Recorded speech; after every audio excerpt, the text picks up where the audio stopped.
आज का सब्जेक्ट है inferior demand and supply. Inferior मतलब इनबैलेंसिंग डिमांड और सप्लाई। एक्चुअली होता क्या है, मार्केट जब मूव करता है तो वो अपना जितना डिमांड देता है उतना सप्लाई जरूर देता है। आप अपने मार्केट जब भी ट्रेड करते हैं आप ध्यान दीजिएगा, जितना मार्केट डिमांड देता है उतना वो अपने सप्लाई को पूरा करता है और मार्केट इसी हिसाब से आगे चलता रहता है। बट कभी कभी क्या होता है, मार्केट एक रेंज के अंदर होता है। सपोज एक रेंज के अंदर मार्केट है, जितना डिमांड आ रहा है सप्लाई, डिमांड सप्लाई, वो एक रेंज के अंदर मार्केट आगे की तरफ बढ़ते जा रहा है। लेकिन एक समय आता है जब क्या होता है कि वो अपना डिमांड आधा कर लेता है या तो सप्लाई आधा कर लेता है, वो उस बैलेंस को पूरा नहीं कर पाता है। जैसे सपोज हम आगे दिखाते हैं आपको, जैसे सपोज डिमांड यहाँ से, सप्लाई यहाँ से चला यहाँ तक आया और फिर डिमांड अपने इस लेवल को पूरा कर दिया। हमने एक रेंज बनाया हुआ है और इसी रेंज के अंदर ये ट्रेड चल रहा है। फिर ये अपना आता है, सप्लाई कंप्लीट देता है, उसी तरह डिमांड भी ये पूरा देता है। ये एक रेंज के अंदर अपने डिमांड सप्लाई को पूरा देते चल रहा है। लेकिन इसी बीच में क्या होता है, ये जब आगे की तरफ बढ़ता है तो डिमांड आधा दे के ही रह जाता है, डिमांड आधा दे के ही आगे की तरफ नहीं बढ़ पाता। और फिर सप्लाई जब चलता है, सप्लाई इस डिमांड से भी कम रहता है। तो जब सप्लाई कम होता है, जैसे ही डिमांड से सप्लाई कम हुआ तो डिमांड क्या करता है, ये अपना रुख बनाता है और अपने मूव को आगे कंटिन्यू कर लेता है। और इस दौरान ये जो सेंटर एरिया बनता है इसी को हम बोलते हैं इंफीरियर प्लेस या तो इनबैलेंसिंग कैंडल।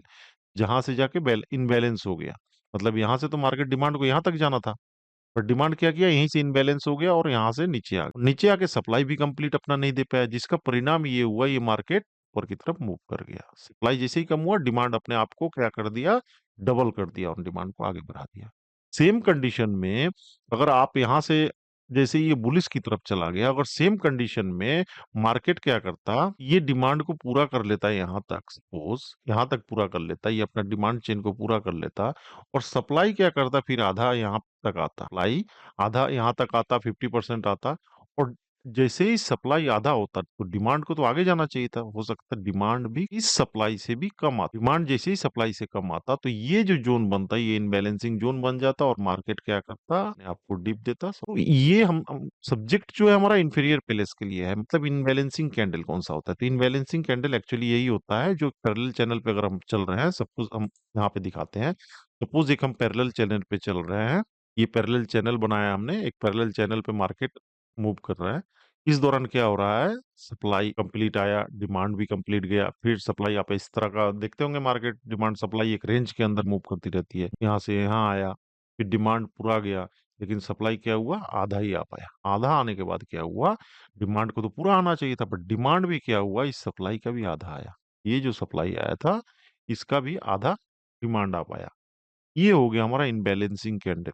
यहीं पे हमको ध्यान देने की आवश्यकता है। जैसे ही ये मूव आगे की तरफ करता है, अगर डिमांड आगे मूव नहीं कर पाती है, बैलेंस को पूरा नहीं कर पाता है, तो यहाँ से क्या होता है, मार्केट अपने सप्लाई को डबल कर देता है, रिटेस्ट करता है और मार्केट को नीचे लेके चला जाता है। तो इसको हम बोलते हैं इनबैलेंसिंग कैंडल, इनबैलेंसिंग कैंडल। और ये जो आता है, ये ये हो गया बैलेंसिंग कैंडल, जहां पे एक बैलेंस बना के चल रहा था, बैलेंसिंग कैंडल। ये भी बैलेंसिंग कैंडल में हम बोल सकते हैं।